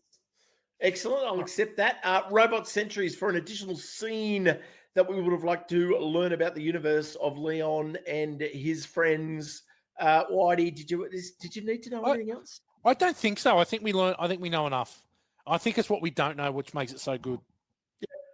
I don't think we need to know everything about him. I think it's great. Yeah. The mystery is the best part. Yeah. Excellent. I will accept that. And finally, Whitey's Brad Pitt for what you would have liked to have done to Matilda's mum in the bathroom with a step ladder for us. Wow. A bit of a sausage festival. little difficult to, There's three females in the whole movie. Well, there can Yeah. be Matilda's mum. Yeah. Even the older sister. I don't know how old she was. Not old enough, Damo. I don't know Not if she old was. enough. She was doing aerobics and shit. Not old In enough. her gear. She looked about 18. No. Yeah. No, it's going to have to be Matilda's mum. I think she was a hooker. Or the so, prostitute yeah. at the beginning. Yeah, but I don't know how old she is either. Yeah. Well, she's old enough. Fucking Frenchies, you never know what's going on. So I'm going to say Yeah. 0, and I'm going to wind that up and say thank you. That was quickfire. Well done. It's now time for Snorbs Report. I love that bit. Damo. Yeah, look, this was a tough one. So let's start with Natalie Portman. We know she's done a tier 2. Black famous Swan. tier 2, Black Swan. So tier 2, for those that aren't aware, Oh. if there's no Norks, there's a lesbian scene that comes into tier 2. And that's pretty full on. That's awesome. Yeah. In Black 2000 Swan is so disturbing. What a great. Yeah, Darren yeah, I know. Aronofsky. Yeah, he's a freak. Does Excellent just on movie. Black Swan, Dan, answer this for me. Does Mila Kunis exist? I don't know. No, she does not. I don't exist. think she does. Yeah, Is I it? don't think she So exists, no. She's grew her Mila, out then? she's Mila Kunis. Yeah. Natalie Portman is Mila Kunis. No, because that's Oh, is this Black Swan. Tyler Durden? yeah, Tyler Yeah. Durden. Yeah, she doesn't Right. exist. Doesn't exist. she doesn't exist. Okay, good. No. Oh, wow. So in 2004, there's a movie called, I don't know if it's called Closer or Closer. Closer. It's Closer. got Jude Law in it. Jude Clive Law. Owen. Oh, Yeah. I can see that. I can And, see that cover. Yeah. Julie Roberts. I don't know, but Natalie Portman's like a pole dancer, stripper in it. Yeah.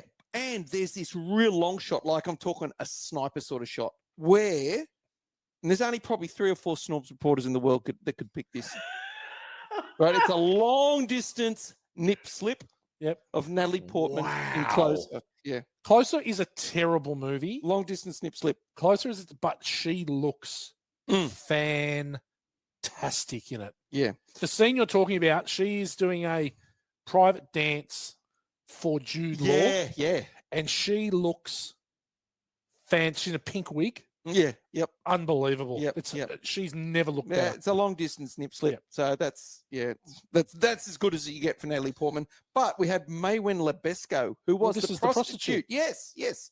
In 2013, she's in L'amour est in crime parfait, which is Love is the Perfect Crime. And she does what we call in the industry a triple S scene. Snorbs Badger Shower. She's in there. Triple S. Blessed, yeah. That's what we call it. And then in 2003, in a movie called High Tension, it's another shower scene, though, but it's just a double S. 2003. Attention, the horror. No, Look, no yes, Spadger? they're looking. No Yeah. Spadger, so it's just a Yeah. double. But she's looking up at her in the shower from outside the room. She's in through the window. I wonder if that's the same movie. I don't High know. Tension. 2003. Let me have a look here. Let's Okay, hold on. I just want to check yeah. this. If it is that movie, High Tension, 2003. Yep. Yep. Cecil de France and what's her name? Maywin Lebesco. Maywin. Maywin. Yeah, Maywin. Yeah. Well, High Tension. Well, she's French too. Yeah, High Tension is a full-on horror movie, like Okay. full on. It's actually released as a French movie called Haute Tension, but in the English version it's called High Tension, and it is some of the scenes are like the most graphic I've ever seen. Oh wow. It's actually a pretty good movie. Yeah. Well, I mean, yeah, there you go. And that's Snob's report. Well Cockburn done. out. Cockburn out. And we've got some guests coming in. Here they come. You all right? What happened? Okay. You got a dead rat. There were tens of billions of maggots. Then Luke said the maggots were chasing me. Said that they're maggots. Right. Where was the rat? Oh, in your roof? No, at Nan's. Oh, no. Good grief. Another quality Snorbs report there Thank from you. Dimmy Cockburn. Outstanding. Listen to this. Dan, have you got anything for listen to this?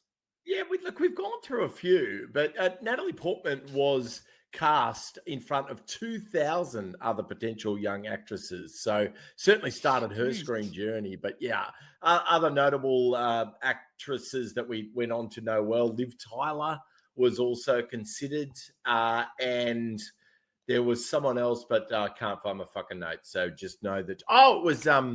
who was Christina Ricci? She was also considered as well. Okay. Right. So yeah, which I think they both could have done as well. But look, we've spoken a lot about Jean Reno's choice to make him a man-child, Leon a man-child. Brilliant. I think it fitted perfectly, and I think without it, it could have gone into super creepy quite quickly.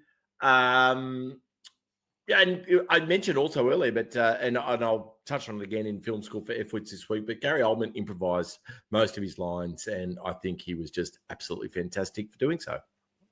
Yeah, well played. Damo? Yeah, I got nothing. Okay. Stansfield's gun. The big silver thing. Oversized service revolver is a modified Smith & Wesson 629 snub-nose combat 44 Magnum. Oh, okay. Only so 5,000 were manufactured. Was in a limited run in the 80s. Wow. Yeah. Looks like looks heavy. Yeah, but it was that snub nose because Dirty Harry's is long. Yeah. Real long. So, according to Besson, the role of Leon was always Jean Reno's, no one else's. Yeah. However, apparently, both Mel Gibson and Keanu Reeves were extremely interested in the role. Right. Well, Keanu does his John Wick later on. Yeah. Oh, for sure. Mel probably could have done it. But What it's are we, much 90, better being 94? foreign. He's too old. He's too old, but he's this is perfect for Jean Reno. Yeah, but yeah, they'd have to be bunging on some Italian-y accent and dumb down. Yeah, that'd be bad. It'd be like Antonio Margarete. Margarete. Grazie. Buongiorno. So as Leon falls at the end of the movie after he's shot, and the building's about to explode, there's a bank in the background. I think it's like a Wells Fargo, maybe. That bank was being robbed at the time, like in the movie. Oh, right. But that's how the detail was. They're having a bank robbery across the street from this police thing. Yeah, pretty cool. I noticed too, that, like people in the background, when the cops were all running to that building, like in the black, the full SWAT team, there are people just walking along the street. I'm thinking, mate, if I saw this shit happening, I wouldn't be Mr. Casual. I'd be like, oh shit, what's going down here? Yeah, you wouldn't be Nomi trying to catch up. Yeah, trying to be in front of of the choreo. Yep. Okay, Quotables. Anyone for Quotables? Oh, I forgot. Okay. I mean, I love Gary Oldman's screaming, "Yeah, get everyone!" That was also improvised, and he actually gave the sound recordist the heads up to take off his headphones because he didn't tell Luc Besson that he was going to do it. And he was going to scream into his mic, so he would have made him deaf. But they chose to keep that take, which I thought was awesome. Yeah, no, that's a good one. What about Matilda? Is life always this hard, or just when you're a kid? Always like this. Always like this. And I love Leon about his plant. It's my best friend. Always happy. No questions. Yep. And then when they're in the restaurant, Matilda, how old were you when you made your first hit? 19. Beat you. She did. I actually didn't look at 1 Degree of Kurt Russell. No. No, it's a tough one. I don't think would be a tough one. off the top of my head that anyone. Danny Aiello may be somewhere. Goldman, no. I can't think of it. So anyway, moving on. Yeah. Film school for F-Wits. Dan, take it away. Oh, yes. Welcome back, F-Wits. Film school for F-Wits. Sorry I've been away a while, but I just couldn't be fucked.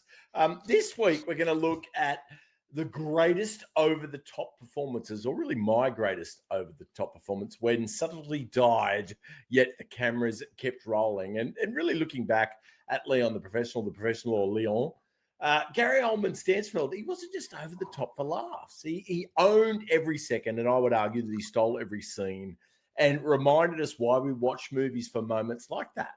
Nothing else quite hits the same as all of his scenes in the movie. And I thought I'd take a look at 10 other over-the-top performances we love that also enhanced the film for us rather than took us out of it. So, number one, I thought reminded me very much of Nicolas Cage, who it could be said is over the top in pretty much every performance, but in Face Off, he just doesn't choose scenery. He swallows the entire set. He plays both the hero and the villain. He's screaming, laughing, he's face swapping, and pretty much becomes a cinematic legend in the takes. I want to take his face off. And I guess the lesson we take from that particular performance is when in doubt, just be Nicolas Cage. What an absolute fucking legend. Number two, Al Pacino in Scarface. Oh, right. So Tony Montana, he's cocaine, he's charisma in human form. He's got that accent. He's fucking yelling. It's the mountain of what cocker in front of him. It's all too much, and we just think it's absolutely perfect. And I think the lesson is that sometimes subtlety is overrated, and when in doubt, just go full, say hello to my little friend. Amazing performance. Next up, Push Jack it to Nicholson. the limit. Push it to the limit. What a track. Absolutely brilliant. Next up, Jack Nicholson in The Shining, which we have done on this very well-reviewed episode, I believe. Here's Johnny. I mean, Nicholson spends the second half of this film absolutely over the top and absolutely insane. It's brilliant. He was a meme before memes even existed. And I guess the lesson here is never trust a dad with writer's block and an axe. Number four. Now, you guys love this. I really like the performance, but I don't really like the film. Can you take a guess on who that might be? Gee, that's pretty broad. No. It's an Aussie performance, and I like the performance, but I don't like the film. I like the performance, but I don't like the film. It's an Aussie. He's no longer with us. Heath Ledger in The Joker. Yes, Yep, in The right. Dark Knight. Pat, Exactly, Dark Damo. Knight, Well done. So, look, his Joker's controlled chaos. He's Hannibal Lecter punk rock. He's licking his lips. He's doing all sorts of crazy over the top shit, but it's awesome. He really owns it. And I think sometimes overacting is method acting is what we take out of that performance. And we love him for it and think that that's fantastic, even though I don't really love the movie as much as you guys. Now, number five is one you may or may not have seen. Have you seen Bronson with Tom Hardy? Yeah, I have. Yep. No. Yep. I love it. Really good film, Damo. I would encourage you to check it out. It's a real life, his portrayal of Charles Bronson, not the Charles Bronson that we know, but Charlie Bronson, the long-term criminal in the UK penal system. And it's just completely manic what he brings to us. And I guess we take out that overacting is beautiful. And when you back it up with a massive Tom Hardy with a muscle and mustache and he's nude pretty much the entire film, it's a really riveting performance that we're not taken out of, despite the fact that he's dialed it up to 21 in order to bring us his take on Charles Bronson. Number six, this is one of my, and I know Whitey's favorite performances, but Christopher Walken in True Romance. True Romance. He's in the movie for 5 minutes and he owns the entire fucking movie. It's him and Dennis Hopper. The way they play off each other is some of the best moments in film history as far as I'm concerned. And the lesson we take out from that is overacting doesn't need to be about volume. It can just be about rhythm between two exceptional craftsmen. And that's what we get from Christopher Walken in True Romance. Number seven, this one's pretty comical on a revisit, but again, it's completely appropriate for the film, and it's Joaquin Phoenix in Gladiator. So he's comatose, he's pouting, he's whimpering, he's laughing, he's crying.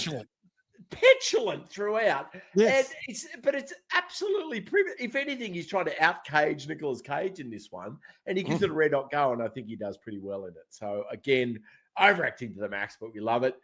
We mentioned this guy earlier on, but John Malkovich in Con Air, Cyrus the Virus, he is openly on record saying he took this role completely for the paycheck, but I think that every line he says drips with this sarcasm and a real Shakespearean evil, and he's just having the best time throughout, getting paid a heap of freight to do a big ticket movie, yet having a great act. And I guess the lesson is if you can't act subtle, act smart and smug, and we're going to love you for it, which we do.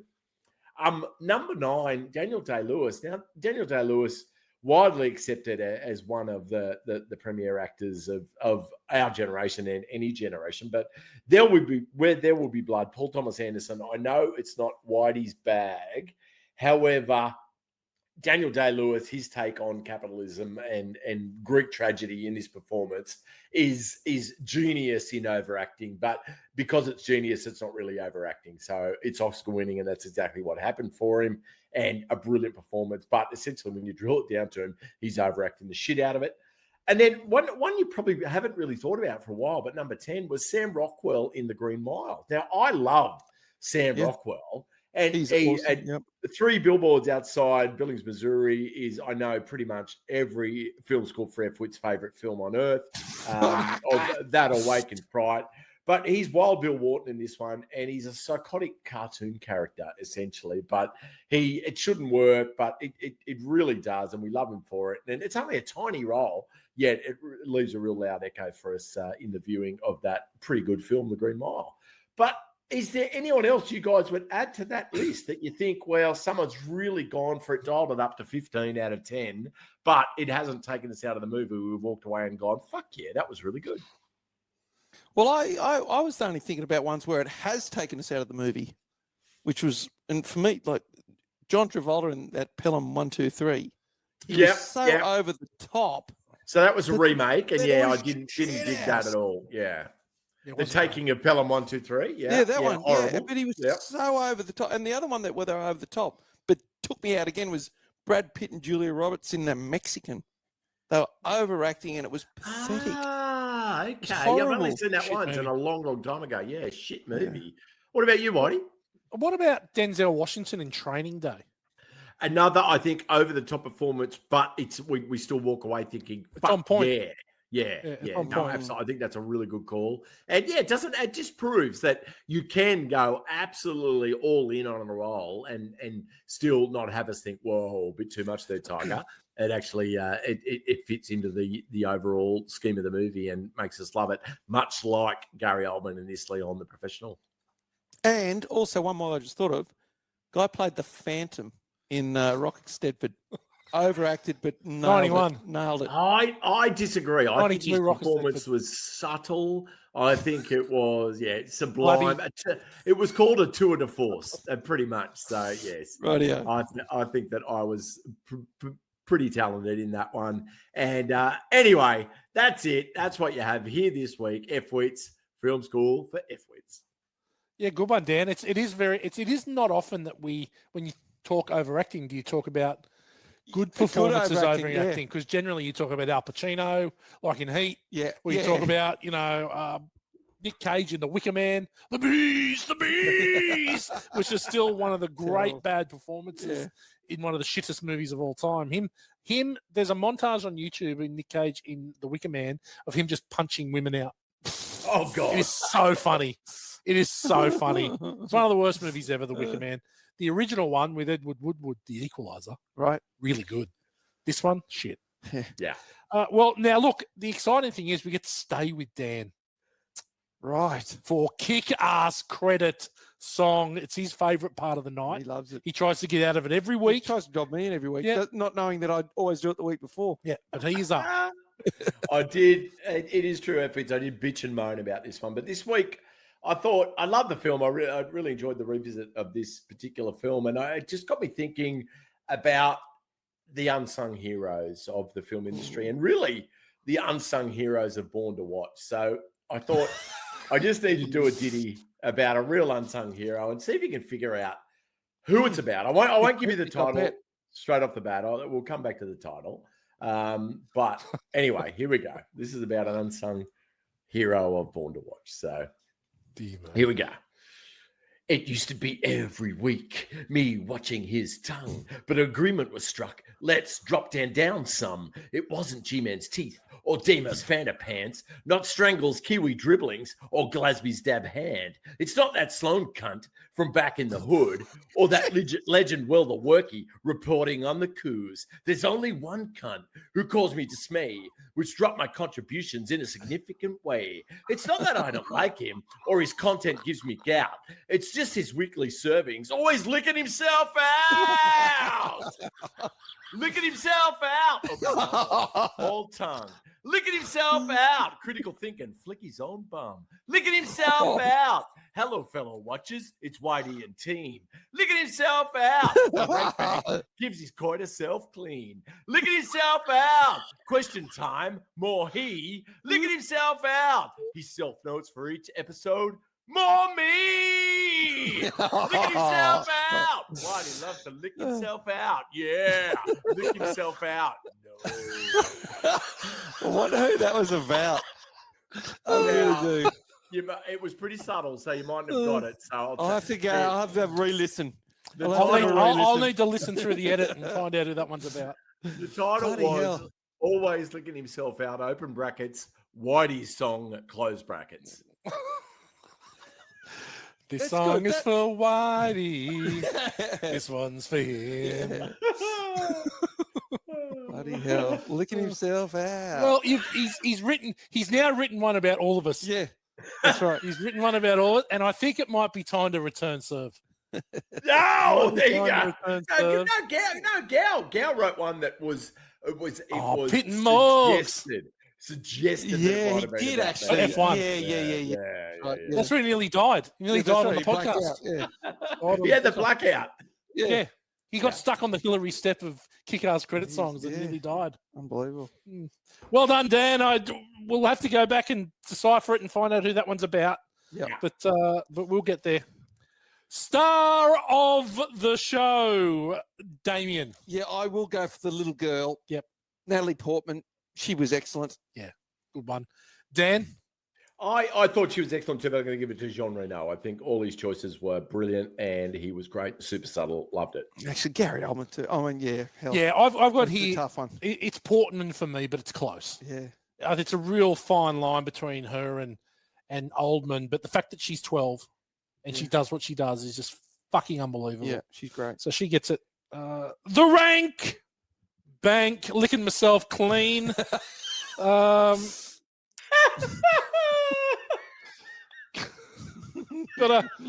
Licking yourself clean. Got a few options here. Got a few options here as I talk more on the podcast. Roots. he's licking himself out now with his own laughing, and he's like, yeah, how funny am I? The irony. Just keep laughing. The irony is Dan's licking himself out by talking about Lee licking myself out. Yeah. Okay, let's start again. The rank bank. Roots. Bloody Roots. Cleaners. Tea cozy hats. Yeah. It's a tough one. Everybody's. Or everyone's. Everyone's. 12-year-old hit girls. Yeah. Paint gun assassinations. Oh, yeah.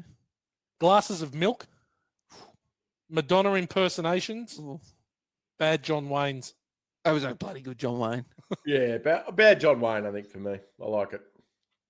You happy with Bad John Wayne? Oh, I'm happy with it. Yeah, it's a tough one. It's a tough one. It's a tough one. We're going to go with Bad John Wayne. Let me open this up. Oh, dear me. Fucking licking myself out. It's now going to be in my fucking head. Licking myself out.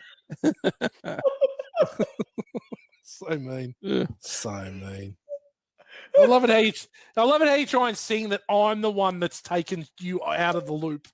Hey, I'm the creative can always just mess with the fiction and non-fiction to make it suit his own track. Okay. Sir Dimmy, how many Bad John Waynes are you giving Leon the Professional? Oh, I love this movie. I think it's a great movie, but I mean, I don't love it as much as a lot of ones that I, put higher. I'm going to give this a 4, though. I think it's a bloody top show. Okay, good call. I like that.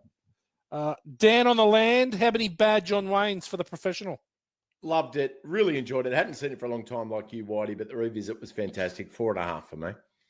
4.5. Well done. Okay, people. This is a 5. Oh! Whoa! I am disappointed in myself that I have not seen this for so long. Oh. I was showgirls immersed in this. Yeah, okay. Yeah. It was I a get very. I get it. I understand then. Oh, when I looked at it and saw that it was 2 hours and 12 minutes, Yeah, it's long. I was like, oh shit, okay, Yeah. 2 hours and 12 minutes. I wasn't expecting that, especially when the theatrical cut is an hour 52 or whatever. Mm. It flew by. It flew by for me. I was fully invested. Yep. So it gets a 5, and I, as I said, very disappointed that I did not watch it for so long. Now, an easy one for the ratings, to be honest. It's 4.5. Yeah. It's 4.5. And if I just click on that one, where does it rank now in the rank bank? Let's have a look here. 4.5. Number 30.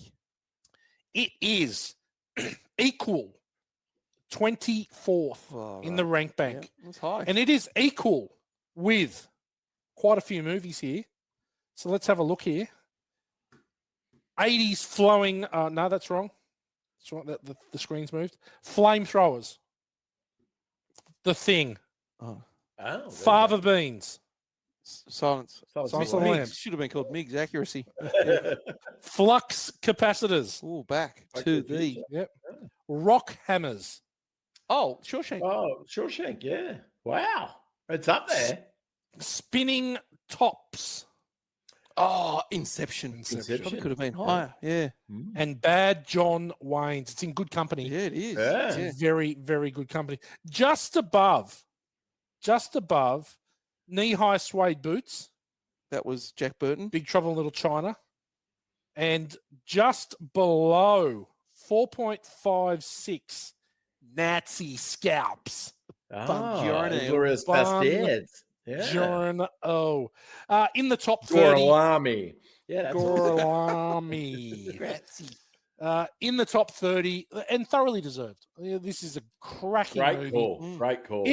If you have not seen it, go ahead and do it. It's on Netflix at the moment. Yep. Don't be deterred by any negative reviews it might get because of the subject matter or the relationship between People understand. Matilda and Leon. It's so much more than what it's very easy to label it creepy. It's not. It's so much more than that. Well done, gentlemen. We've attacked it.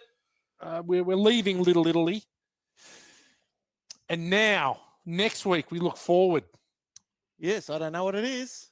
And I'm gonna say one line from this this movie, and I'm sure you'll get it. If you find a cheaper pussy. Dust till dawn. Police Academy 6. Yeah, from Dust till Dawn. I love this movie. Yeah. So next week we're doing pussy, black pussy, yellow pussy, red pussy.